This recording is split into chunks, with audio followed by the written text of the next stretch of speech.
విద్యార్థి ఉద్యమంలో పాల్గొన్న జ్ఞాపకాలు విలువైనవని పౌర హక్కుల నేత ప్రొఫెసర్ హరగోపాల్ అన్నారు. 50 ఏళ్ల విప్లవ విద్యార్థి ఉద్యమ ప్రస్థానం పేరుతో తొలి మలితరం విద్యార్థులు సదస్సును నిర్వహించతలపెట్టారు. ఈ సదస్సుకు సంబంధించిన గోడపత్రికను ఎమ్మెల్సీ కోదండరాంతో కలిసి హరగోపాల్ ఆవిష్కరించారు. ఈ నెల 20-21 తేదీల్లో సుందరయ్య విజ్ఞాన కేంద్రం వేదికగా సదస్సు నిర్వహించనున్నట్లు వెల్లడించారు.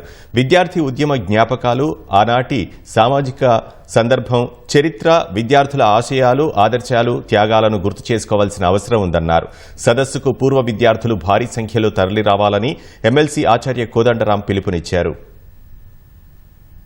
అప్పటి విద్యార్థుల ఆశయాలు, ఆదర్శాలు, త్యాగాలు ఇవన్నీ కూడా ఒక సమాజము చాలా విలువైన జ్ఞాపకాలుగా గుర్తించుకోవాల్సిన అవసరం ఉంది.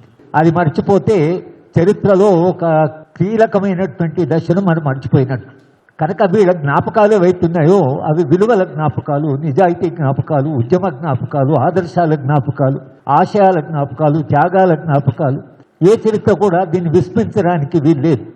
దేశాన్ని ప్రజాస్వామికీకరించడంలో ప్రజా ఉద్యమాల పాత్ర చాలా గొప్పది. అట్లా పెంపొందినటువంటి ఉద్యమాలలో విద్యార్థి ఉద్యమం అనేది చాలా కీలకమైనది.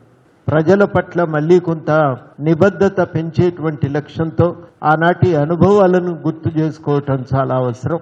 ఆ క్రమంలోనే 20-21 ఫిబ్రవరి నాడు జరిగే ఈ సభలను అర్థం చేసుకోవటానికి రావాల్సిందిగా, వాటిని విజయవంతం చేయటానికి తోడ్పడవలసిందిగా కోరుతూ